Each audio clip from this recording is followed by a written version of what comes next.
Matthew chapter 6, மத்தேயு 6ஆம் அதிகாரம் verse 24. வசனம் 24. We are learning from this particular verse for many weeks. பல வாரங்களாக நாம் இந்த வசனத்தை குறித்து நாம் தியானம் பண்ணி கொண்டிருக்கிறோம்.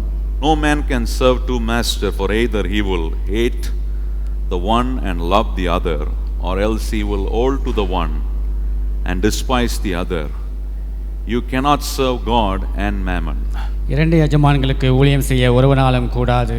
ஒருவனை பகைத்து மற்றவனை சிநேகிப்பான், அல்லது ஒருவனை பற்றி கொண்டு மற்றவனை அசட்டை பண்ணுவான். தேவனுக்கும் உலகப் பொருளுக்கும் ஊழியம் செய்ய உங்களால் கூடாது. We are learning about bringing our finance in God's system and how we have to keep our finance away from the world system. நாம் கர்த்தருடைய அமைப்பிலே எவ்வாறு பொருளாதாரத்தை கையாளுவது என்பதை குறித்து நாம் கற்று வருகிறோம். உலக ஆதிக்கத்திற்குள்ளாக நம்முடைய பொருளாதாரத்தை எவ்வாறு கையாளாமல் இருப்பது என்பதை குறித்து நாம் கற்று வருகிறோம். We had a break last week. Hope you will remember what I preached you previous week. கடந்த வாரம் நமக்கு ஒரு சிறு இடைவேளை ஏற்பட்டது. எனவே அதற்கு முந்தைய வாரம் நாம் கற்றுக்கொண்ட பாடம் நமக்கு எளிதாய் புரிந்திருக்கும் என்று நான் நினைக்கிறேன். Finance is something very important for each and every one of our life. பொருளாதாரம் என்கிற நிதி நம்முடைய ஒவ்வொருத்தருடைய வாழ்க்கைக்கும் மிக முக்கியமானதாக அமைந்திருக்கிறது. Amen. Amen. Ask anyone in this world, they want money in their hand. இந்த உலகத்தில் உள்ள யாரையாவது கேட்டு பாருங்க, உங்களுக்கு பணம் ரொம்ப முக்கியமான? They will say yes. அவர்கள் ஆம் என்று தான் சொல்வார்கள். To come to church you need money. ஆலயத்துக்கு வருவதற்கு கூட உங்களுக்கு நிதி தேவைப்படுகிறது. Because some people travel through bus, or some people come through a bike, or some mode of transportation we use. ஏனென்றால் நம்மில் அநேகர், ஒரு சிலர் பேருந்து மூலமாகவும், ஒரு சிலர் வாகனங்கள் மூலமாகவும், மற்றும் ஒரு சிலர் மற்ற வகைகளிலும் நாம் பணத்தை செலவழித்து தான் நாம் இங்கு வருகிறோம். So finance is a very important tool which God wants everyone to have.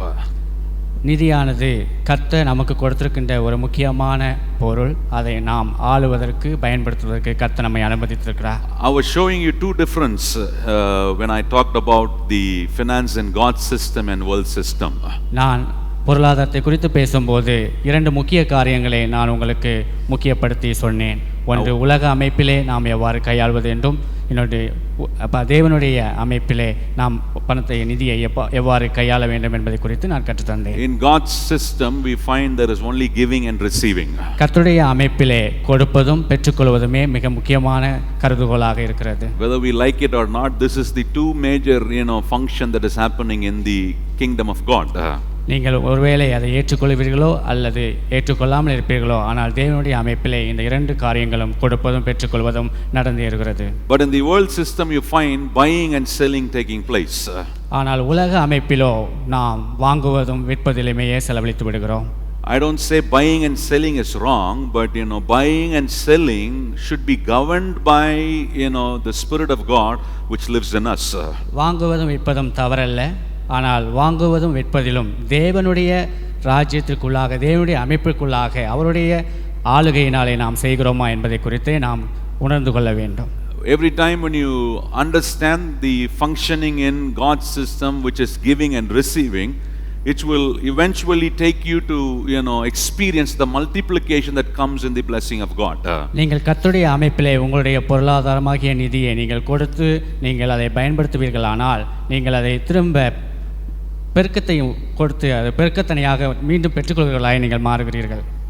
In God's system there is multiplication. கர்த்தருடைய அமைப்பிலே எப்பொழுதும் ஒரு பெருக்கம் உண்டு. Amen. You find in the beginning God said multiply. கர்த்தர் சொல்கிறார் பெருகு, பெருகு என்று. ஆரம்பத்திலே ஆண்டவர் சொல்லிட்டார் பழுகி பெருகுங்கள். That's the function that happens in the kingdom of God. அப்பேற்பட்டான ஒரு காரியமே தேவனுடைய ராஜ்யத்தில் நடந்து இருக்கிறது. So if God has said increase and multiply, it is more important to find out how that increase and multiplication comes into our life.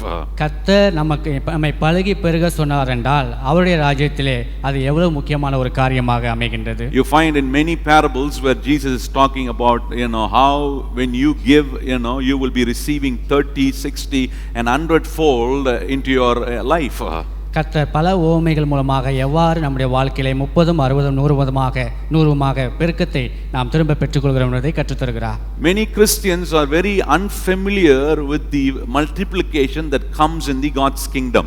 அநேக கிறிஸ்தவர்கள் கர்த்தருடைய அமைப்பிலே கர்த்தருடைய ராஜ்யத்திலே உண்டானுகிற இந்த பெருக்கத்தை அறிந்து உணராதவர்களாக இருக்கிறார்கள். We are interested to be blessed, but we don't understand the function of multiplication that God wants to bring into our life.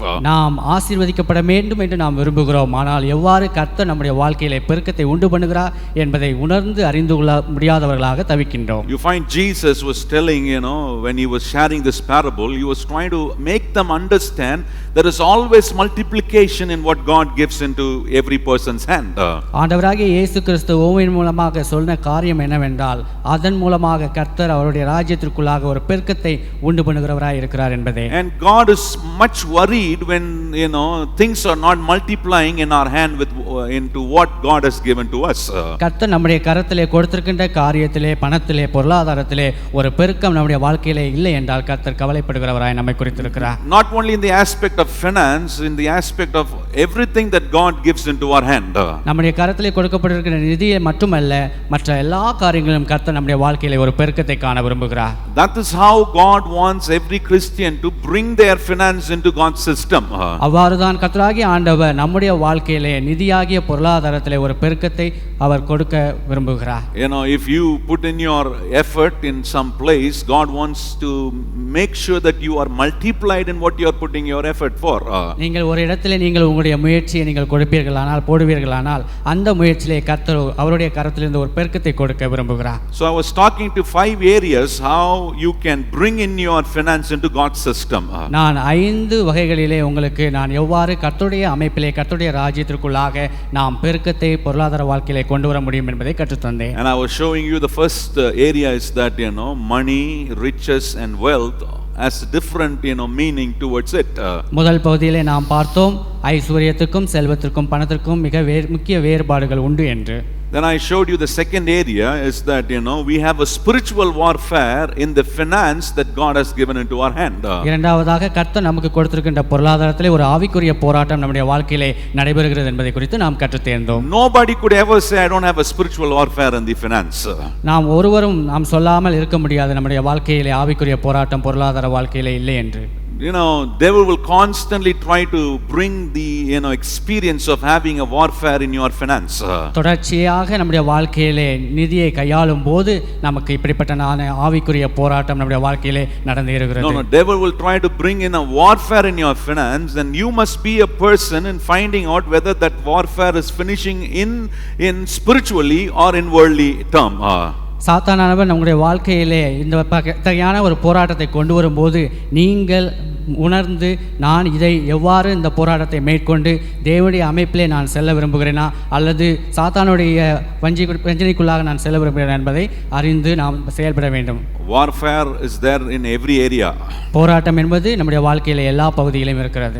If you take in the government, if you take in any place in this nation, there are different types of warfare happening.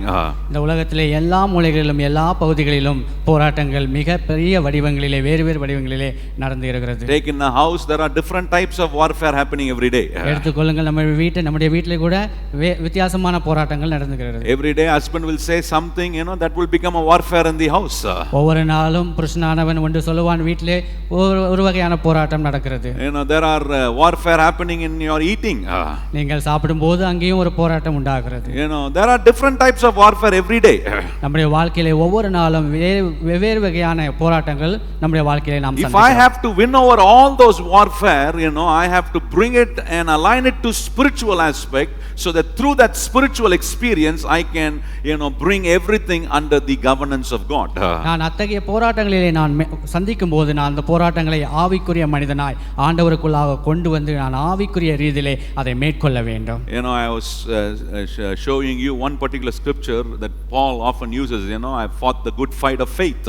நான் பவுல் சொன்ன ஒரு முக்கியமான வேத வசனத்தை மறுபடியும் உங்களுக்கு சொன்னேன், நல்ல போராட்டத்தை விசுவாசத்தினால் போராடினேன் என்பது. Many Christians, they know only at the end of their lifetime. அநேக கிறிஸ்தவர்கள் இந்த வசனத்தை வாழ்க்கையின் முடிவிலே மட்டுமே அதை உச்சரிப்பார்கள். They have only one ambition. I got to fight the good fight of faith and go to heaven. அவர்களுக்கு வாழ்க்கையிலே ஒரே முக்கியமான குறிக்கோளை அவர்கள் வைத்திருப்பார்கள், நல்ல போராட்டத்தை போராடி முடிவிலே நான் தேவனுடைய ராஜ்யத்துக்கு போகிறேன். You got to fight the good fight of faith in every aspect of your life. ஆனால் நம்முடைய வாழ்க்கையிலே ஒவ்வொரு காரியத்திலும் ஒவ்வொரு தருணத்திலும் நாம் நல்ல போராட்டத்தை போராடுகிறவர்களாய் இருக்க வேண்டும். And especially when Paul uses that word, he is trying to connect and show to every believer there is a warfare, there is a fight of faith you have to make regarding your money. ஆனால் பவுலானவன் அந்த வசனத்தை பவுல் அப்போஸ்தலர் சொல்லும்போது நம்முடைய கையிலே வருகிற நிதியாகிய பொருளாதாரத்தை கையாளும் போது விசுவாச நல்ல போராட்டத்தை போராட வேண்டும் என்று அங்கே சுட்டி காண்பிக்கிறார். Then I showed you the third area, how you can bring your finance into God's system is every time when God blesses you, you must understand your prosperity, your goodness that God brings into your life as a purpose. மூன்றாவதாக நான் உங்களுக்கு கற்றுத்தந்தது, கர்த்தர் உங்களுடைய கரத்திலே ஒவ்வொரு தருணமும் கொண்டு வருகிற ஆசீர்வாதத்திற்கான செழிப்புக்குரிய காரியங்களை கர்த்தர் ஒரு குறிக்கோளோடு கொண்டு வருகிறார். Anything that God gives to you, he has a purpose. உங்கள் வாழ்க்கையிலே கர்த்தர் எவ்வகையான நன்மைகள் எல்லாம் கொண்டு வருகிறாரோ அது எல்லாவற்றிற்கும் ஒரு குறிப்பான ஒரு நோக்கம் உண்டு. One good example is God has given you today to live. ஒரு முக்கியமான உதாரணம், கர்த்தர் இந்த நாளிலே உங்களுக்கு ஒரு ஜீவனை கொடுத்து வாழும்படியாக வைத்திருக்கிறார். If he has given you a day to live, it has a purpose for that thing what God is doing towards your life. கர்த்தர் உங்களுக்கு ஒரு நாளை வாழும்படியாக ஜீவனை கொடுத்து வைத்திருப்பாரானால் அதற்கும் ஒரு முக்கியமான காரணம் உண்டு. Amen. How many of you believe that? எத்தனை பேர்கள் இதை நம்புகிறீர்கள்? Amen. Some people say, I don't know why I am living. அநேகர் சொல்வதுண்டு, சிலர் சொல்வதுண்டு, நான் ஏன் வாழ்றேன்னு எனக்கு தெரியலன்னு சொல்லி. They are very high saints. அவர்கள்லாம் பெரிய முக்கியமான புனிதர்களாக இருக்கிறார்களோ என்னவோ. ரொம்ப மிதமிஞ்சின பரிசுத்தவான்கள் அவர்களாம். they will always say, I don't know why I am living. அவர்கள் சொல்வார்கள், நான் ஏன் வாழ்றேன்னு எனக்கே தெரியல என்று. No, you must always know why God has added one more day in your life. நீங்கள் ஒவ்வொரு நாளும் கர்த்தர் ஒவ்வொரு நாளை புதிதாக உங்களுடைய வாழ்க்கையிலே கொடுத்து கொண்டிருக்கும் போது அதற்குரியான நோக்கத்தை நீங்கள் அறிந்து கொள்வீர்களாக இருக்க வேண்டும். For every addition that God brings into your life, it has a purpose. கர்த்தர் உங்களுடைய வாழ்க்கையிலே கொண்டு வருகிற ஒவ்வொரு கூடுதலுக்கும் ஒவ்வொரு கூடுதலான ஆசீர்வாதத்துக்கும் ஒரு பெரிதான நோக்கம் உண்டு. How can you understand the purpose? எப்படியாக அந்த நோக்கத்தை நீங்கள் அறிந்து கொள்ள முடியும்? You got to seek ye first the kingdom of God so that you will understand the purpose in what God is adding towards your life. தேவனுடைய ராஜ்யத்தை நீங்கள் முதலில் தேடுவீர்களானால் கர்த்தர் உங்களுடைய வாழ்க்கையிலே கொண்டு வருகிற ஒவ்வொரு நன்மையான காரியங்களுக்கும் உண்டான நோக்கத்தை நீங்கள் அறிந்து கொள்ள முடியும். That's what Jesus said, seek ye first the kingdom of God and all these things shall be added unto you. எனவேதான் ஆண்டவராகிய இயேசு கிறிஸ்து சொன்னார், தேவனுடைய ராஜ்யத்தை முதலில் தேடுங்கள், அப்பொழுது உங்களுக்கு இவைகள் எல்லாம் உங்களுக்கு கூட கொடுக்கப்படும் என்று. So every addition into your life, into your family, you got to know that just because if you are a person seeking God, you will understand the purpose of why God is adding things into your life. நீங்கள் ஒருவேளை தேவனுடைய ராஜ்யத்தை தேடுகிற மக்களாய் நீங்கள் இருப்பீர்களானால் கர்த்தர் உங்களுடைய வாழ்க்கையிலே கொண்டு வருகிற ஒவ்வொரு நன்மையான காரியங்களுக்கும் கர்த்தர் கொண்டு வருகிற நோக்கத்தை நீங்கள் அறிந்து கொள்கிறவர்களாய் இருப்பீர்கள். So the fourth area I want to show you tonight is why God wants to bless his people. இந்த நாளிலே நான்காவது பகுதியாக கர்த்தர் நம்மை ஏன் ஆசீர்வதிக்க அல்லது செழிப்பாக்க விரும்புகிறார் என்பதை குறித்து. Why is God asking you to bring your finance under his system? ஏன் கர்த்தர் உங்களுடைய பொருளாதாரமாகிய நிதியை அவருடைய அமைப்பிற்குள்ளாக கொண்டு வர விரும்புகிறார்? The simple answer is because he is the God who blesses you. ஏனென்றால் ஒரு முக்கியமான காரியம், அவர் உங்களை ஆசீர்வதிக்க விரும்புகிறார். If he is the God who blesses you, then you got to bring your finance under his system. அவர் உங்களை ஆசீர்வதிக்கிறவராய் இருப்பாரானால் நீங்கள் அவர் கொடுக்கின்ற ஆசீர்வாதத்தை அவருடைய ராஜ்யத்திற்குள்ளாக அவருடைய அமைப்பிற்குள்ளாக கொண்டு வர வேண்டும். How many of you say God is the only one who blesses my life? எத்தனை பேர் உங்களால சொல்ல முடியும் கர்த்தர் ஒருவரே என்னை ஆசீர்வதிக்கிறார் என்று? Amen. If you say God is the only one who blesses me, then you got to bring it under his system without any hesitation. நீங்கள் கர்த்தர் ஒருவரே என்னை ஆசீர்வதிக்கிறார் என்று சொல்வீர்களானால் கர்த்தர் கொடுக்கிற ஆசீர்வாதத்தை அவருடைய ராஜ்யத்திற்குள்ளாக அவருடைய அமைப்பிற்குள்ளாக கொண்டு வர வேண்டும். I'm going to show you 4 reasons why God wants to bless his children. இந்த நாளிலே நான் உங்களுக்கு 4 முக்கியமான காரணங்களை நான் உங்களுக்கு சொல்ல விரும்புகிறேன் ஏன் கர்த்தர் நம்மை செழிப்பாக்க விரும்புகிறார் என்று. Look at very simple, if God is the one who blesses you, then you got to bring your every blessing under his system. பாருங்கள், இது மிகவும் முக்கியமான சுலபமான ஒன்று. கர்த்தர் உங்களை ஆசீர்வதிக்கிற ஆசீர்வாதத்தை நீங்கள் கர்த்தருடைய ராஜ்யத்திற்குள்ளாக கொண்டு வர வேண்டும். You got to bring it under his function so that you will continually be blessed and increase and multiply in what God has given into your hand. நீங்கள் அவருடைய அமைப்புக்குள்ளாக அவர் கொடுக்கிற ஆசீர்வாதத்தை நீங்கள் கொண்டு வரும்போது அவர் அதிலே ஒரு பெருக்கத்தை கொண்டு வந்து அதில் மிகப்பெரியான ஆசீர்வாதத்தை உங்கள் வாழ்க்கையிலே கொண்டு Look வருகிறார். at the Hebrew word for bless. It means like this to empower you and make you prosper. எபிரேய பாஷையிலே செழிப்பு என்கிற குறிதான வார்த்தைக்குரிய முக்கியமான அர்த்தம் நாம் செழிப்படைய நம்மை தகுதியுடையவர்களாக வல்லமை உடையவர்களாக வலிமை உடையவர்களாக கர்த்தர் மாற்றுகிறார் என்பது. Empowering to prosper, that's what blessing is all about. செழிப்படைய வலிமைப்படுத்துவதே கர்த்தருடைய ஆசீர்வாதம். Look at when God says I want to bless you, how is he blessing you? கர்த்தர் உங்களை ஆசீர்வதிக்க விரும்புகிறார் என்று சொன்னால் எவ்வளவாக எப்படியாக அவர் ஆசீர்வதிக்கிறார்? He is blessing you by giving his strength, his wisdom, his source into your life. அவர் உங்களை ஆசீர்வதிக்கும் போது அவர் அவருடைய வல்லமையை உங்களுக்கு கொடுத்து அவருடைய ஆசீர்வாதத்தை கொடுத்து அவருடைய பலனை கொடுத்து உங்களை ஆசீர்வதிக்கிறார். Look at when God chose Moses to bless the people of Israel, look at how God wants to pronounce blessing upon the people of Israel. பாருங்கள் மோசேயை கர்த்தர் எவ்வாறு அவர்கள் மக்களை ஆசீர்வதிக்கும்படியாக வினவிய போது அவன் சொன்னான்.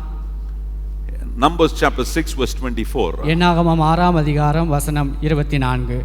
This is how God is allowing Moses to bless the children of Israel. இப்படியாக கர்த்தர் மோசேயை அவனுடைய மக்களை ஆசீர்வதிக்கும்படியாக சொல்கிறார். Look at the first word that God is using is the word bless. முதல் வார்த்தை கர்த்தர் உபயோகப்படுத்துவது ஆசீர்வதிப்பதே.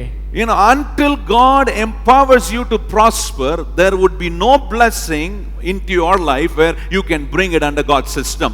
கர்த்தர் உங்களை செழிப்படையும்படியாக வலிமையோடு கூடிய தகுதி படைத்தவர்களாக உங்களை மாற்றவில்லை என்றால் அதுவரை உங்களுடைய வாழ்க்கையிலே ஆசீர்வாதம் வராது. If you are taking notes, you got to write it down. Blessing means empowering to prosper. நீங்கள் ஒருவேளை குறிப்பிடுவீர்களானால் ஆசீர்வாதம் என்றால் நாம் செழிப்படையும்படியாக நம்மை வலிமைப்படுத்துவதே என்பதை குறித்துக் கொள்ளுங்கள். When God says I'm going to bless you, he's not going to ask you to sleep. கர்த்தர் உங்களை ஆசீர்வதிக்க விரும்புகிறார் என்று சொன்னால் he's not going to ask you to sleep. உங்களை தூங்க சொல்ல மாட்டார். ஆரியரோ தூங்குமா நல்லா தூங்கு, I am going to bless you, you sleep. நான் உன்னை ஆசீர்வதிக்க போகிறேன் எனவே நீ தூங்கு என்று கர்த்தர் சொல்ல மாட்டார். No, the word bless means he's trying to empower you to prosper. ஆசீர்வாதம் என்கிற வார்த்தையை கர்த்தர் உன்னை வலிமைப்படுத்தும்படியாக செழிப்புடையவனாக மாற்றுகிறார். Look at verse 24. It says, the Lord bless thee and keep thee, the Lord makes his face shine upon thee and be gracious unto thee, the Lord lifteth up his countenance upon thee and give thee peace, and they shall put my name upon the children of Israel, and I will bless them. பாருங்கள் இந்த வார்த்தை இப்படியாக சொல்கிறது, கர்த்தர் உன்னை ஆசீர்வதித்து உன்னை காக்க கடவர், கர்த்தர் தம்முடைய முகத்தை உன்மேல் பிரகாசிக்க பண்ணி உன்மேல் கிருபையாய் இருக்க கடவர், கர்த்தர் தம்முடைய முகத்தை உன்மேல் பிரசன்னமாக்கி உனக்கு சமாதானம் கட்டளையிட கடவர் என்பதே இவ்விதமாய் அவர்கள் என் நாமத்தை இஸ்ரவேல் புத்திரர் மேல் கூற கடவர்கள், அப்பொழுது நான் அவர்களை ஆசீர்வதிப்பேன் என்று சொல் என்றார். Look at verse 24. God is saying I will bless them, and when he finishes it, he says again I'm going to bless them. பாருங்கள் வசனம் 24 கர்த்தர் இப்படியாக சொல்கிறார், கர்த்தர் உன்னை ஆசீர்வதித்து என்று அதே வண்ணமாக 27ஆம் வசனம் இறுதியிலும் நான் உன்னை ஆசீர்வதிப்பேன் என்று கர்த்தர் சொல்கிறார். In between that God is empowering people to receive his blessing. அந்த வசனங்களுக்கு இடைப்பட்ட காரியத்திலே கர்த்தர் உன்னை வலிமைப்படுத்துகிறதை பார்க்கலாம். Look at he's saying I will make my face shine upon you. What does that mean? He's trying to give his strength. தம்முடைய முகத்தை உன்மேல் பிரகாசிக்க பண்ணுவேன் என்று கர்த்தர் சொல்வது என்னதை குறிக்கிறது? கர்த்தர் உன்னை பிரகாசிக்க பண்ணுகிறார். He's saying I will be gracious. That means whatever you do, I will be gracious upon you, and I will also allow people to be gracious upon you. உன்மேல் கிருபையாய் இருக்கிறேன் என்று கர்த்தர் சொல்லும்போது உன்மேலும் உன்னை சார்ந்த ஒவ்வொருவர் மேலும் கர்த்தர் கிருபையாய் இருக்கிறார் என்பதை குறிக்கிறது. Are you understanding what I'm saying? Verse 24 says I will bless thee. வசனம் 24 சொல்கிறது நான் உன்னை ஆசீர்வதிப்பேன் என்று. And when he finishes verse 27 is again God is saying I will bless thee. வசனம் 27 முடிவிலும் கர்த்தர் சொல்கிறார் நான் உன்னை ஆசீர்வதிப்பேன் என்று. In between that that blessing, what God is doing is he's trying to empower every people of Israel to receive his strength so that they will be blessed the way how God is pronouncing his blessing upon them. வசனம் 24க்கும் 27க்கும் இடைப்பட்ட காரியங்கள் வசனங்களிலே வார்த்தைகளிலே கர்த்தர் இஸ்ரவேல் மக்களை அவர்களை வலிமைப்படுத்தி அவர்களுக்கு வாக்குத்தத்தமாக காரியங்களை சொல்லி அவர்களை வலிமைப்படுத்தி அவர்களை பலப்படுத்தி செழிப்படைய செய்கிறதை பார்க்கிறோம். So the word bless means is empowering to prosper. எனவேதான் ஆசீர்வாதம் கர்த்தருடைய ஆசீர்வாதம் என்பதன் அர்த்தம் கர்த்தர் நம்மை செழிப்படையும்படியாக வலிமைப்படுத்துவது. So we're going to find out in what all areas God is going to empower us so that we'll be blessed, and when we are blessed we can bring those blessings under God's system. எனவேதான் நாம் எந்தெந்த காரியங்களை எந்தெந்த காரணங்களை கர்த்தர் நம்மை ஆசீர்வதிக்க விரும்புகிறார் என்பதை கற்றுணர்ந்தோம். ஆனால் நாம் கர்த்தர் கொடுக்கிற ஆசீர்வாதத்தை அவருடைய ராஜ்யத்திற்குள்ளாக அவருடைய அமைப்பிற்குள்ளாக நாம் பயன்படுத்துகிறவர்களாய் மாறுகிறோம். I'm going to show you 4 ways how God is going to empower you so that you can bring in your finance your blessing under God's system. நான் உங்களுக்கு இந்த நாளிலே நான் காட்ட விரும்புவது 4 முக்கியமான காரணங்களிலே கர்த்தர் எவ்வாறு உங்களை பலப்படுத்த போகிறார், அதன் மூலமாக கர்த்தர் உங்களுக்கு அருளுகின்ற ஆசீர்வாதத்தை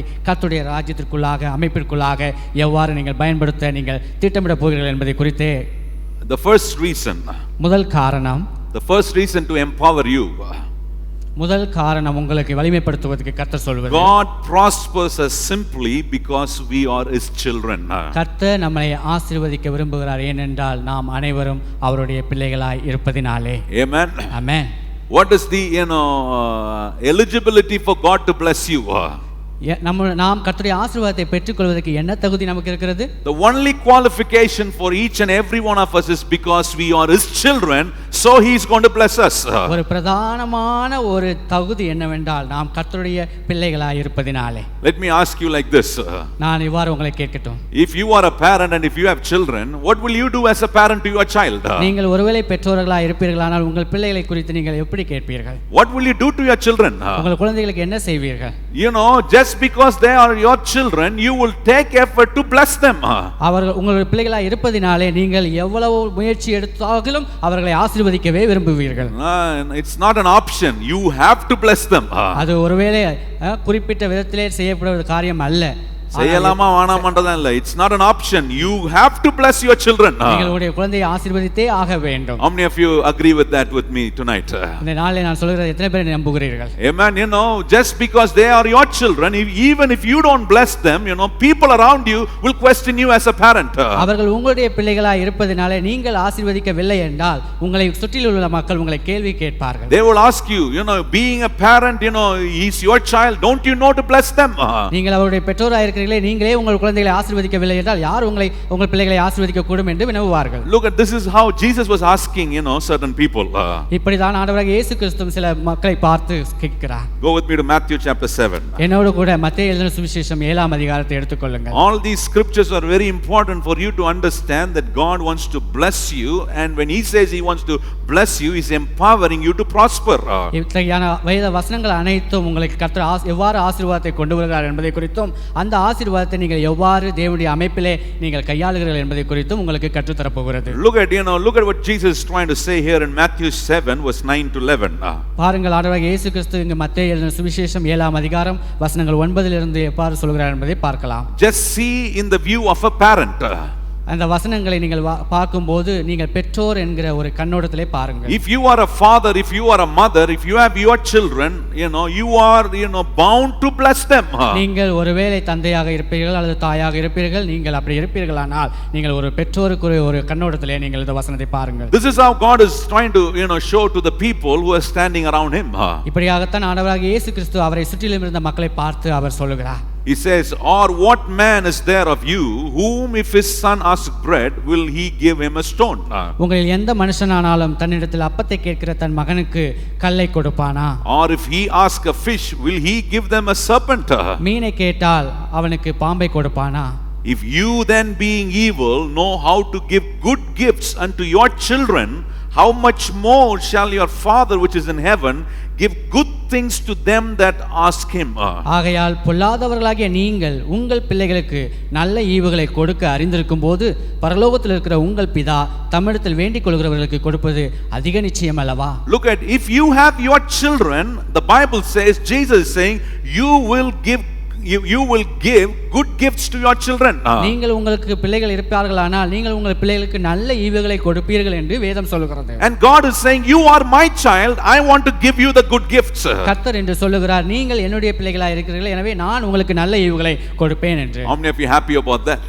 அதை குறித்து எத்தனை பேர் உங்களுக்கு சந்தோஷம் அடைகிறீர்கள்? Sometimes we are not happy in what God gives to us. சில நேரங்களில் கர்த்தர் கொடுப்பதை குறித்து நாம் சந்தோஷம் இல்லாதவர்களாக இருக்கிறோம். But just because you are not happy, God is going to stop the next time giving you the good gifts. ஒருவேளை அந்த ஈவுகள் உங்களுக்கு இல்லை என்பதற்காக கர்த்தர் மீண்டும் கொடுப்பார் என்று நினைக்கிறீர்கள்? இல்ல, கொடுத்த நல்ல ஈவை நீங்க சந்தோஷமா வாங்கிக்காதனால அடுத்த முறை உங்களுக்கு திருப்பி நல்ல ஈவு கொடுக்காம இருக்க போறாரா? He will continue to give the good gifts. Why?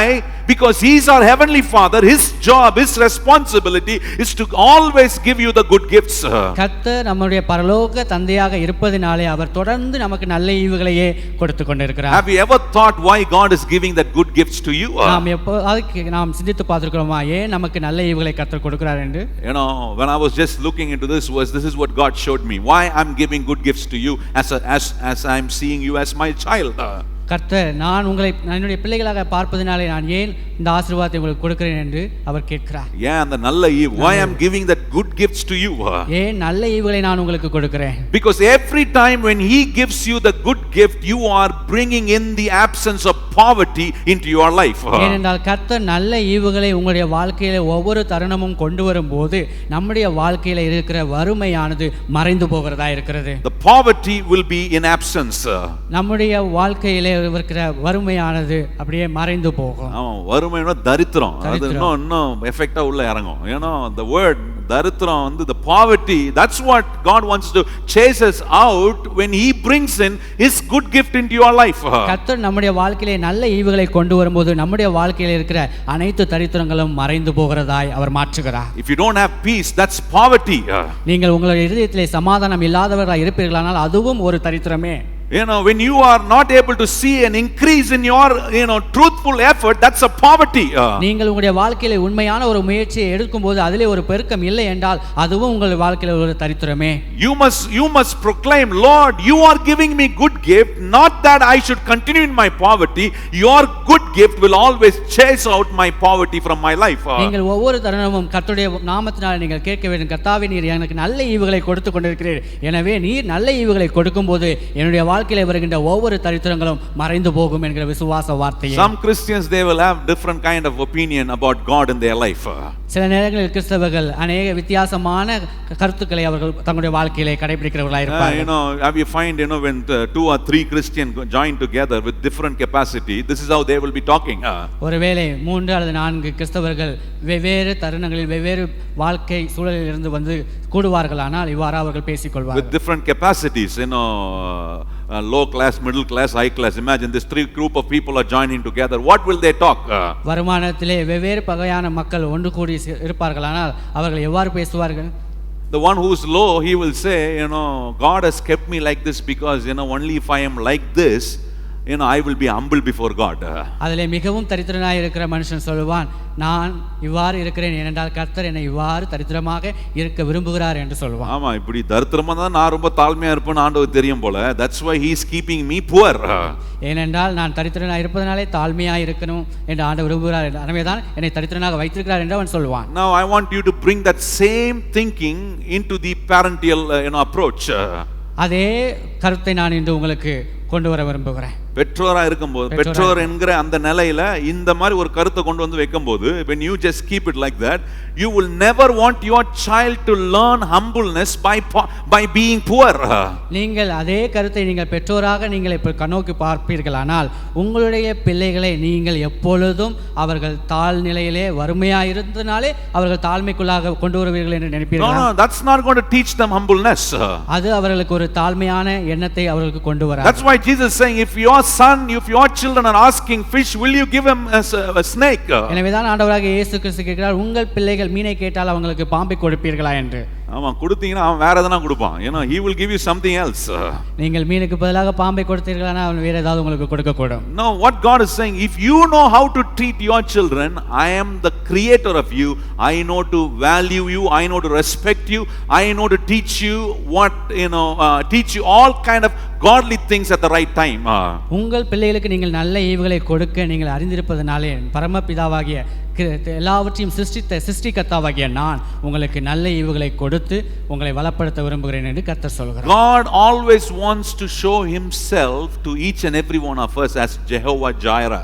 கர்த்தர் இங்க குழுமி இருக்கிற இதை கேட்டுக்கொடுக்கிற உங்கள் யாவருக்கும் கர்த்தர் எல்லாவற்றையும் புரவலராய் தர விரும்புகிற எல்லாவற்றையும் தருகிற யெகோவா ஈராவாய் நமக்கு. Jehovah Jireh means he's our provider. Jehovah ஈரா என்றால் கர்த்தர் நமக்கு எல்லாவற்றையும் தர வல்லவர் என்றார். That's what God wants to show you by giving the good gifts. கர்த்தர் நல்ல ஈவுகளை நமக்கு அருளி அவதன் மூலமாக கர்த்தர் யெகோவா ஈராவாக நமக்கு. When he gives you the good gifts, your focus will always be on the God. கர்த்தர் நல்ல ஈவுகளை உங்களுக்கு கொடுக்கும்போது உங்களுடைய எண்ணமும் உங்களுடைய சிந்தையும் கர்த்தருடைய நல்ல ஈவுகள் மேல் இருக்கும். If your child knows that when I am in trouble, my dad, my mom can give me good, gifts, your child will always come towards you rather than going to someone else. உங்களுடைய குழந்தை ஒருவேளை பலவீனப்பட்டிருக்கும் போது அல்லது தேவையில் இருக்கும்போது என்னுடைய பெற்றோர் எனக்கு நல்ல ஈவுகளை கொடுப்பார்கள் என்று அறிந்திருந்தான், ஆனால் அவன் உங்களை நாடக்கூடும். அவனமே நாமும் கர்த்தரை நாடுகிறவர்களாக இருக்கிறோம். That's how God is saying, I am the Jehovah Jireh. I am your provider. I will take care of you because you are my children. My responsibility is making sure that you are blessed in your life. எனவேதான் கர்த்தர் சொல்கிறார், நான் யெகோவா ஈராவாய் எல்லாவற்றையும் உனக்கு தரவல்ல புரவலராய் இருக்கிறேன் என்று கர்த்தர் சொல்கிறார். The flow of all the finance that is in this earth is coming to our life just because we are under God's covenant, called as God's children. கர்த்தர் இந்த உலகத்திலே கொடுக்கின்ற எல்லா ஆசீர்வாதங்களும் நமக்கு கிடைக்கிறது ஏனென்றால் நாம் அவருடைய உடன்படிக்கையின் பிள்ளைகளாய் இருக்கிறோம். Let me say that again. அதை நான் மறுபடியும் சொல்லட்டும். God can bring every resource that is available in this world into your hand when you allow God to empower you to prosper. What is he doing? He's trying to tell you that you are my covenant children, and you are under my covenant, and that covenant says that you are my children.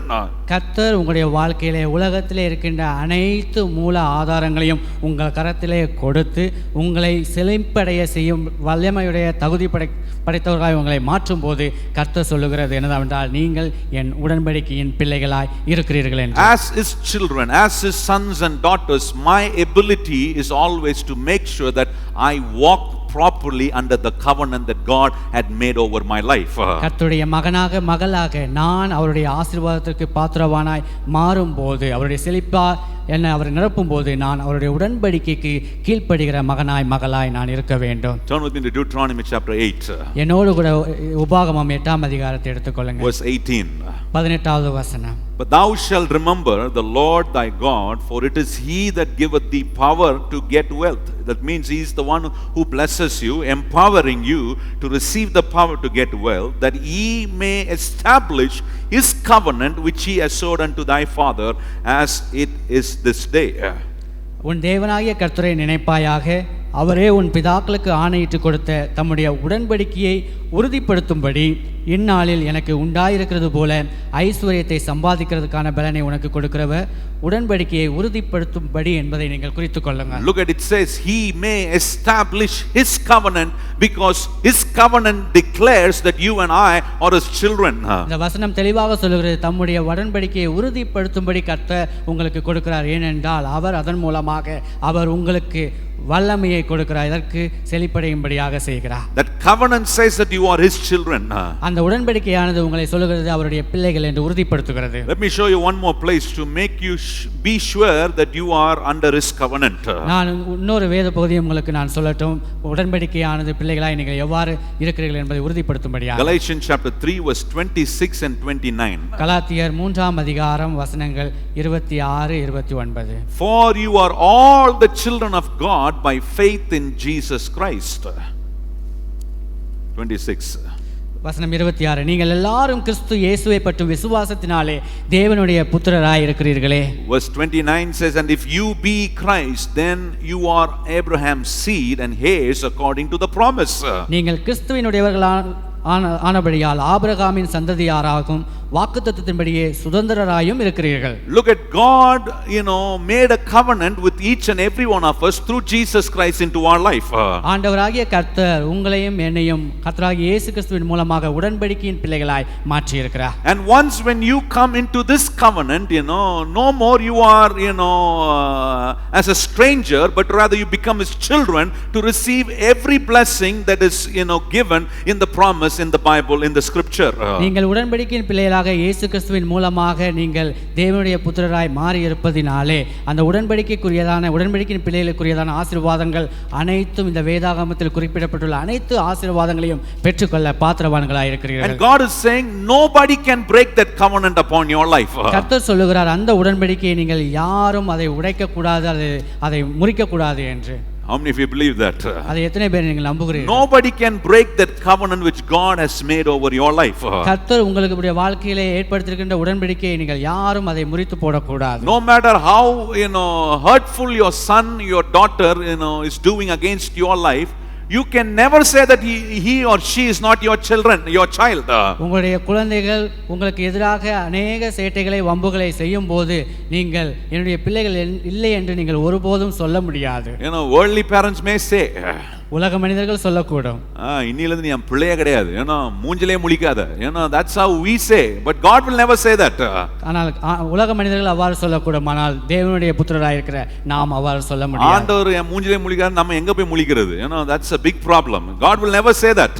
கர்த்தர் அவ்வாறு நம்மை பார்த்து ஒரு நாள் சொல்ல மாட்டார். He will make sure that covenant is never ever be broken upon your life. கர்த்தர் நம்முடைய வாழ்க்கையிலே அந்த உடன்படிக்கை எந்த நேரத்திலும் எந்த வேளையிலும் நாம் முறித்து போடாதவர்களாய் இருக்க வேண்டும் என்பதை விரும்புகிறார். Jeremiah chapter 33 verse 20 and 21. எரேமியா தீர்க்கதரிசியின் புத்தகம் 33ஆம் அதிகாரம் வசனங்கள் 20 21 எடுத்துக்கொள்ளுங்கள். Thus says the Lord, if you can break my covenant of the day and my covenant of the night, and that there should not be day and night in their season. குறித்த நேரங்களிலே பகற்காலமும் ராக்காலம் உண்டாகாதபடிக்கு நீங்கள் பகற்காலத்தை குறித்து நான் பண்ணின உடன்படிக்கையையும் ராக்காலத்தை குறித்து நான் பண்ணின உடன்படிக்கையும் அவமாக்கினால் என்று சொல்லுகிறதை பார்க்கும்போது கர்த்தர் ஏற்படுத்தின உடன்படிக்கையை அவர் பகலையும் இரவையும் முறித்து போடவில்லை என்பதை உறுதிப்படுத்துகிறது. Who can break the day's covenant? இந்த பகலுக்குரிய உடன்படிக்கையை யார் முறிக்க முடியும்? Who can break the night covenant? இரவை உண்டாக்கின தேவன் உடன்படிக்கையை மூலமாக இரவை உண்டாக்கினார், அதை யார் முறிக்க முடியும்? Can the world's best scientists can he break it? இந்த உலக மனிதர்கள் யாராவது அதை பிரிக்க முடியுமா? Can the world's best scientists could ever break this covenant? உலகத்தில் ஏதாவது பெரிய விஞ்ஞானிகள் இந்த நியதியை முறிக்க முடியுமா? No one could ever do that. எந்த மனிதனாலும் இந்த உடன்படிக்கையை முறிக்கவே முடியாது. Look at how certainly and confidently and assuringly God says when he is talking about the covenant that he has over our life. கர்த்தர் உடன்படிக்கையை குறித்து மிக உறுதியாக சொல்லும்போது எவ்வாறு பகல் காலத்தையும் இரா காலத்தையும் அவர் உடன்படிக்கையின் மூலமாக உண்டாக்கினார் என்று சொல்லி நம்மை உறுதிப்படுத்துகிறார். Through that covenant God is saying, I will bring all the wealth, all the blessing into your life. அந்த உடன்படிக்கையின் மூலமாக கர்த்தர் நமக்கு சொல்லுகிறதாவது கர்த்தர் அதன் மூலமாக நமக்கு ஆசீர்வாதத்தை கொண்டு வருகிறார். As we read in Deuteronomy 8:18, it says that he may establish that covenant upon your life. உபாகமம் 8:18 சொன்னது போல கர்த்தர் அவருடைய பலத்தின் மூலமாக உங்கள் உடன்படிக்கையின் மூலமாக உங்களுக்கு ஐஸ்வரியத்தை அல்லது சம்பாத்தியத்தை கொடுக்க வல்லவராய் இருக்கிறார். அந்த உடன்படிக்கை உங்க மேல ஸ்தாபிப்பார். he may establish that covenant upon your life. அந்த உடன்படிக்கையை உங்களுடைய வாழ்க்கையிலே அவர் ஸ்தாபிக்கிறவராய் இருக்கிறார். Because all of the wealth originally comes from God. ஏனென்றால் உலகத்தில் உள்ள அனைத்து காரியங்களும் உலகத்தில் உள்ள அனைத்து கரங்களும் கர்த்தருடைய கரத்திலிருந்து நமக்கு கிடைக்கிறது. So therefore the one who is under that covenant is the one who is eligible to possess and utilize all of that blessing that comes through that covenant. ஏனென்றால் கர்த்தருடைய அந்த ராஜ்யத்திற்குள்ளாக இருக்கும்போது அதற்குரிய அனைத்து காரியங்களையும் சுதந்திரிக்கவும் அதற்குரிய காரியங்களை பயன்படுத்துவதற்கும் நாம் அந்த உடன்படிக்கையின் பிள்ளைகளாய் இருப்பதினாலே தகுதி படைத்தவர்களாய் மாறுகிறோம். Look at why God is saying you are his children. பாருங்கள் ஏன் கர்த்தர் உங்களை பிள்ளைகள் என்று சொல்கிறார். When he says you are his children, he says I have made a covenant with you. கர்த்தர் உங்களை பார்த்து நீங்கள் என்னுடைய பிள்ளைகள் என்று சொல்லும்போது நான் உங்களோடு உடன்படிக்கை செய்திருக்கிறேன் என்பதை உறுதிப்படுத்துகிறார். And through that covenant God is saying you can possess and utilize everything that is under the covenant that I have made with you. நீங்கள் உடன்படிக்கையின் பிள்ளைகளாய் இருப்பதினாலே உடன்படிக்கையின் மூலமாக நான் அருள் இருக்கிற அனைத்து ஆசீர்வாதங்களையும் சுதந்திரித்துக் கொள்ளவும் பயன்படுத்துவதற்கும் உங்களுக்கு அதிகாரம் கொடுக்கப்படுகிறது என்று கர்த்தர் சொல்கிறார். And under that covenant God is saying, I am giving you power to get wealth. அந்த உடன்படிக்கையின் பலத்தினாலே கர்த்தர் உங்களுக்கு சொல்லுகிறார், நான் ஐஸ்வரியத்தை சம்பாதிக்கிறதுக்கு உங்களுக்கு பலனை கொடுப்பேன் என்று. அந்த உடன்படிக்கை கீழே தான் ஆண்டவர் சொல்றார். என்ன சொல்றாருன்னா, ஐஸ்வரியத்தை சம்பாதிக்க கூடிய பலனை கொடுக்கிறேன். Under that covenant you are able to receive power, empowering yourself to prosper. அந்த உடன்படிக்கையின் கீழாக உங்களுக்கு கர்த்தர் ஐஸ்வரியத்தை சம்பாதிக்கிறதுக்கான பலனை கொடுத்து சக்தியை கொடுத்து உங்களை திறமையுடையவர்களாக மாற்றுகிறார். So the first way how God empowers you is to make you understand that he blesses you because you are his children. முதல் காரியம், கர்த்தர் உங்களை எவ்வாறு அவர் ஆசீர்வதிக்கிறார் என்றால் அவர் உங்களை அவருடைய பிள்ளைகளாக இருப்பதினாலே உங்களை The ஆசீர்வதிக்கிறார். second reason why he empowers you so that you can bring your finance under his system is prosperity is meant to free us from the care of things. இரண்டாவதாக கர்த்தர் நம்மளை ஏன் செழிப்பாக்குகிறார் என்று சொன்னால், உலக பொருள்களின் மீது நமக்கு இருக்கிற கவலை கவனம் இவற்றிலிருந்து விடுபடும்படியாக. Amen. Amen. You have to free yourself from that. உங்களுடைய வாழ்க்கையில நீங்கள் அதை விட்டு விடுபடுகிறவர்களாக இருக்க The வேண்டும். more you care about those things which are going to destroy, be destroyed, it's going to automatically destroy you. நீங்கள் உலக பொருளின் மீது நீங்கள் அதிக கவனம் வைக்கும்போது அதே உலக பொருள் உங்களை அழிக்கிறதாகவும் மாறுகிறது. Because that will eventually one day be destroyed. ஏனென்றால் ஒரு நாள் கண்டிப்பா உலக பொருள், எந்த உலக பொருள் மேல கவலைப்படுறோமோ அந்த உலக பொருள் கண்டிப்பா ஒரு நாள் என்னதான் ஆக போகுது, அழிஞ்சுதான் போக போகுது. அழிஞ்சு போகக்கூடிய பொருள் மேல நான் கவனம் செலுத்தினேன்னா அது எனக்கும் அழிவை தான் கொண்டு வரும். It will eventually destroy my health, destroy my peace, destroy my joy which God has given into my life. அழிந்து போகின்ற உலக பொருளின் மீது என்னுடைய கவனம் இருக்குமானால் அது என்னுடைய வாழ்க்கையையும் என்னுடைய சந்தோஷத்தையும் என்னுடைய சமாதானத்தையும் அழிக்கிறதாய் மாறுகிறது. World system of prosperity is different from God's kingdom's prosperity. உலக அமைப்பில் உள்ள செழிப்பு வேறு, கர்த்தருடைய ராஜ்யத்திற்கு உள்ளாக இருக்கும்போது நமக்கு கிடைக்கிற செழிப்பான ஆசீர்வாதம். Romans 14:17 says, eating and drinking is not in the kingdom of God, but joy, peace and the Holy Spirit, righteousness of the Holy Ghost is important in the kingdom of God. ரோமர் 14:17 இவ்வாறு சொல்கிறது, தேவனுடைய ராஜ்யம் புசிப்பும் குடிப்பும் அல்ல, அது நீதியும் சமாதானமும் பரிசுத்த ஆவியினால் உண்டாகும் சந்தோஷமுமாய் இருக்கிறது. There is always difference when we talk about prosperity about the world, prosperity about God. நாம் ஒவ்வொரு நேரமும் செழிப்பை குறித்து பேசும்போது உலக காரணிகள் மூலமாக வருகின்ற நமக்கு செழிப்புக்கும் தேவனுடைய கரத்திலிருந்து வருகின்ற செழிப்புக்கும் வித்தியாசங்கள் வேறுபாடுகள் உண்டு. When you talk about the world prosperity, they focus one particular thing. உலக செழிப்பை குறித்து நாம் பார்க்கும்போது அவர்கள் ஒரு முக்கிய காரியத்தையே முக்கியப்படுத்துவார்கள். They will only focus on one certain thing. அவர்கள் ஒரே ஒரு காரியத்தை குறித்தே அவர்கள் முக்கியப்படுத்துவார்கள். But when God talks about prosperity, I showed you from 2 Peter chapter 1 verse 3, is focusing on your life that is pertained in this world and godliness and also the blessing and the glory and the virtue. ஆனால் தேவனுடைய ராஜ்யத்திற்குள்ளாக செழிப்பான ஆசீர்வாதம் நமக்கு கிடைக்கும்போது 2 தீமோத்தேயுவிலே நாம் பார்த்தது போல 1 பேதுருவிலே நாம் பார்த்தது போல 2 பேதுருவிலே நாம் பார்த்தது போல கர்த்தர் நமக்கு ஞானத்திலும் வளர்த்திலும் அவருடைய கிருபையிலும் நமக்கு ஆசீர்வாதத்தை கொடுக்கிறவராய் இருக்கிறார். Look at when God talks about prosperity, talks about the wholeness, whole spirit, soul and body. கர்த்தர் நம்முடைய வாழ்க்கையிலே செழிப்பு அல்லது அதை கொண்டு வரும்போது நம்முடைய வாழ்க்கையிலே முழுமையான ஒரு சம்பூரணமான ஒரு ஆசீர்வாதம் நமக்கு கிடைக்கிறது. In the world's prosperity system, they will say, if you are having, try to accumulate more of what you are already having it. உலக அமைப்பில் உள்ள செழிப்பு காரியமோ நீங்கள் வைத்திருக்கிறீர்கள் இன்னும் நீங்க அதிகமா சேர்த்துக்கோங்க என்றே சொல்லும். Acquiring more and more and more. அநேக காரியங்களை சேர்த்து வைக்க வேண்டும் என்றே உலகம் கற்றுத்தரும். Without understanding the purpose of why God is giving into you, if you're going to keep adding those things, that is going to be a burden to you again. கர்த்தர் சொல்லுகின்ற இந்த ஆசீர்வாதத்தை குறித்து சரியான புரிதல் இல்லாமல் உங்களுக்கு இருக்குமானால் நீங்கள் உலக கொடுக்கின்ற அனைத்து காரியத்திலும் சேர்த்து வைக்கிறவர்களாக நீங்க மாறிவிடுவீர்கள். I was just able to see in one toy shop written like this. ஒரு பொம்மைகள் விற்கிற ஒரு கடையிலே இப்படியாக ஒரு விளம்பர அட்டையை நான் பார்க்க நேர்ந்தது. It has been written like this. It was the quotation there, to attract, young children. அங்கே நல்ல சின்ன குழந்தைகளை கவரும் வண்ணமாக ஒரு பெரிய ஒரு வார்த்தையை பதம் அங்கு குறிக்கப்பட்டிருந்தது. It has written like this: he who dies with the, he who dies with most toys is the winner. யாரொருவன் அதிக பொம்மைகளை சேர்த்து அவன் அதாவது சாகிற வரைக்கும் அவன் அநேக பொம்மைகளை சேர்க்கிறானோ அவன் தான் ஐஸ்வர்யவான், அவன் தான் விலை பெயர்ந்தவன், வெற்றி பெற்றவன் என்று குறிப்பிடப்பட்டிருந்தது. Nice marketing. நல்ல marketing technology. But that's not, rightful in the sight of God.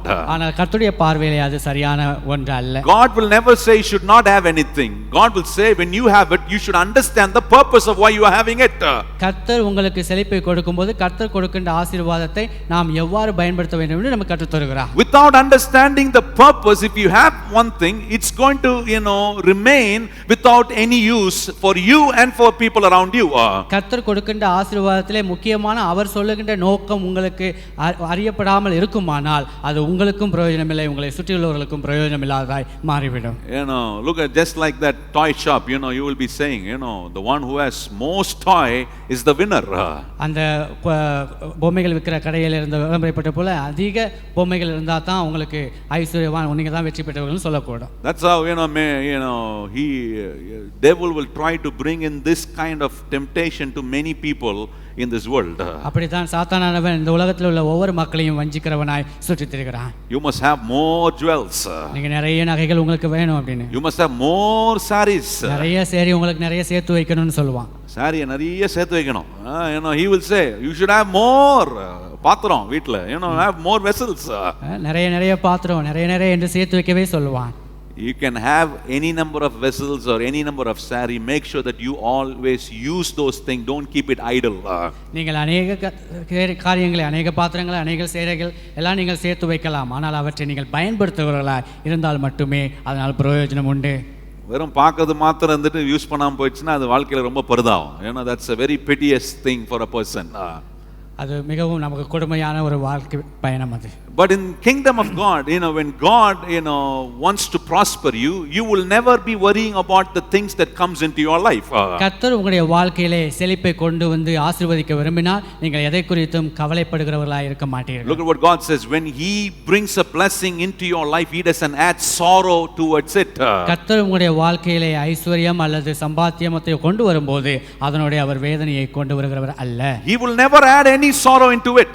அவர் அதோட எந்த கவலையையும் உங்களுடைய வாழ்க்கையிலே கொண்டு வர மாட்டார். If you get 1,000 rupees as an income today or tomorrow, there will be no sorrow into the money that God has brought into your hand. இன்றோ நாளையோ உங்களுடைய கரத்திலே 1000 ரூபாய் உங்களுக்கு கிடைக்குமானால் கர்த்தர் அதனோடு எந்த கவலையையும் கொண்டு வர மாட்டார். Only if you, get your life empowered by the blessing of God, you will have such kind of, thinking and, experience. கர்த்தருடைய கரத்திலிருந்து நீங்கள் இப்படிப்பட்டதான ஒரு வலிமை உங்களுக்கு கிடைக்குமானால் நீங்கள் இத்தகைய ஆசீர்வாதங்களை பெற தகுதியுடையவர்களாய் நீங்கள் மாறுகிறீர்கள். One more verse, Deuteronomy 8:17. உபாகமம் 8ஆம் அதிகாரம் 17ஆம் வசனம். And thou say in thy heart, my power and the might of my hand has gotten me this wealth.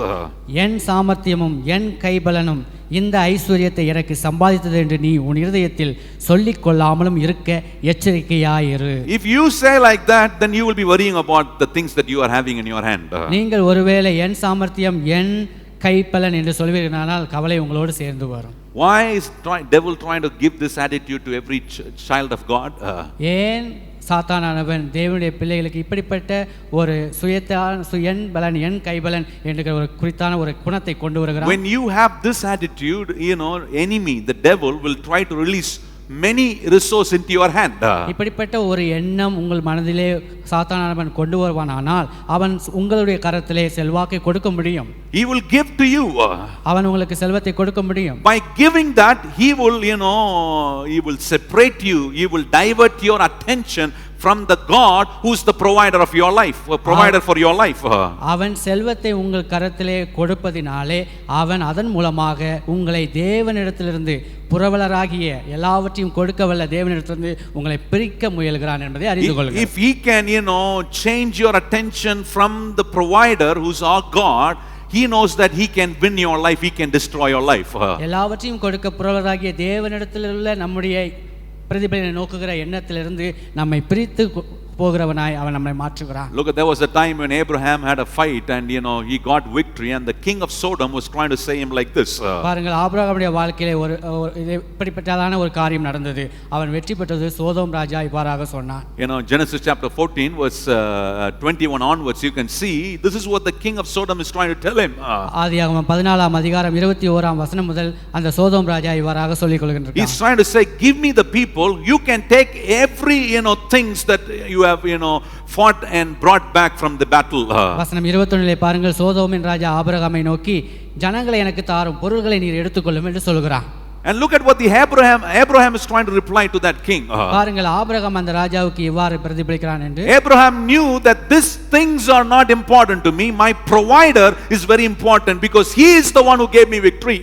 Abraham தெளிவாக அந்த ராஜாவுக்கு பதில் சொல்கிறான். ஏனென்றால் இந்த பொருள்கள் எனக்கு முக்கியமல்ல, ஏனென்றால் எல்லாவற்றையும் கொடுக்க வல்ல தேவன் எனக்கு உயர இருக்கிறார் என்று. He is the one who gave me victory. ஏனென்றால் கர்த்தர் ஒருவரே எனக்கு வெற்றியை தந்தார். It's not my power, it's not the strength of my hand got this victory. என்னுடைய சக்தியினாலோ என்னுடைய வல்லமையினாலோ அல்லது என்னுடைய பொருட்களினாலோ உண்டான வெற்றி அல்ல, தேவனுடைய கரத்தினாலே உண்டானது என்று. That's why he had no care about the things that he brought back from the opposite king. எனவே தான் சோதோம் ராஜா அவனிடத்துல பொருட்களை எடுத்துக்கொள்ளும் என்று சொல்லும்போது அந்த பொருட்கள் மீது அவனுக்கு எந்த கவனமும் இல்லை. He said, I always lift my hand to the maker of heaven and earth. அவன் சொல்லுகிறான், வானத்தையும் பூமியையும் உண்டாக்கின என் தேவனை நோக்கி என் கைகளை உயர்த்துகிறேன் என்று. And one more important thing Abraham is saying, if I take what you are giving me, there will be a time where you will say the riches or the wealth that I have is just because you have blessed me. அங்கே Abraham குறிப்பிட்டு சொல்லுகிறது என்னவென்றால், நான் உன்னிடத்தில் இருந்த பொருட்களை நான் வாங்குவேன் என்றால் ஒருவேளை எனக்கு உண்டான கர்த்தர் கொடுத்திருக்கிற ஆசீர்வாதம் நீ கொடுத்தது என்று நீ சொல்லக்கூடும் என்று குறிப்பிட்டு சொல்லுகிறான். My riches are not from you, my riches is always given to me from my God. எனக்கு உண்டாயிருக்கிற எல்லா ஐஸ்வரியமும் உன்னால் உண்டானதல்ல, எனக்கு தேவன் பரத்திலிருந்து எனக்கு உண்டாயிருக்கிறார் என்று. If you don't know, if you don't understand the purpose of God's prosperity, that same prosperity can be a great snare to your life. நீங்கள் கர்த்தர் கொண்டு வருகிற ஆசீர்வாதத்தை நீங்கள் அதற்குரிய முக்கியமான நோக்கத்தை நீங்கள் சரியாக புரிந்து கொள்ளாவிட்டால் அந்த உங்களுக்கு கையிலே கிடைக்கின்ற அந்த செழிப்பே உங்களுக்கு கண்ணியாக மாறிவிடும். Some people be worrying, I have only very little in my hand. சில மக்கள் இவ்வாறு சொல்லுவார்கள், என்னிடத்துல கொஞ்சம் பணம் தான் இருக்கு என்று கவலைப்படுவதுண்டு. ஆமா, இருக்க கொஞ்சத்திலே கவலை ரொம்ப அதிகமா இருக்கும். They will have little thing but worry will be greater than what they have in their hand. அவங்களுடைய கரத்துல இருக்கிறது கொஞ்சமா இருக்கும், ஆனா அந்த கொஞ்ச பணத்தின் மேலயும் அதிகமான கவலை அவங்களுக்கு இருக்கும். And in that worry they will be saying, with this little thing what can I do for God? அவர்கள் சொல்வார்கள், என்னிடத்துல இருக்கிறது இந்த கொஞ்சம் தான், இதை வச்சு நான் கடவுளுக்கு என்ன செய்ய முடியும்? The person who have very little, he will have this kind of statement, say I want to do great things, but since I have very little I can't do anything for God. அப்படிப்பட்ட மனிதர்கள் சொல்வார்கள், நான் கர்த்தருக்காக अनेक காரியங்களை பெரிய காரியங்களை செய்யணும்னு நான் நினைக்கிறேன், ஆனா என்கிட்ட இருக்கிறதோ கொஞ்சம் தானே அப்படின்னு சொல்லுவாங்க. That's why I can't do anything. அதனால தான் என்னால செய்ய முடியலன்னு கூட சொல்வார்கள். No, if God blesses you, he gives you empower to handle everything so that you will be in a position to say, Lord, thank you for giving me strength to do your work and fulfill your will. கர்த்தர் உங்களுடைய கரத்திலே ஆசீர்வாதத்தை கொடுப்பாரானால் கர்த்தர் அந்த ஆசீர்வாதத்தின் மூலமாக அவர் அதை வலிமைப்படுத்தி உங்களுக்கு அதன் மூலமாக செயல்படும்படியாக உங்களுக்கு ஒரு சக்தியையும் கொடுக்கிறார். If you don't bring your finance into God's system, if you have much, you will be worrying how to protect those things. ஒரு நீங்கள் கர்த்தருடைய அமைப்புக்குள்ளாக உங்களுடைய கர்த்தர் கொடுக்கின்ற ஆசீர்வாதத்தை கொண்டு வராமல் இருப்பீர்களானால் உங்களுக்கு கர்த்தர் கொடுக்கிற ஆசீர்வாதம் அதிகமாக இருக்குமானால் அதன் மீது உங்களுக்கு அநேக கவலைகள் வருவதுண்டு. Not the blessing God gives you more. When you have more, when you don't bring it under God's system, you will be worrying how to protect those things.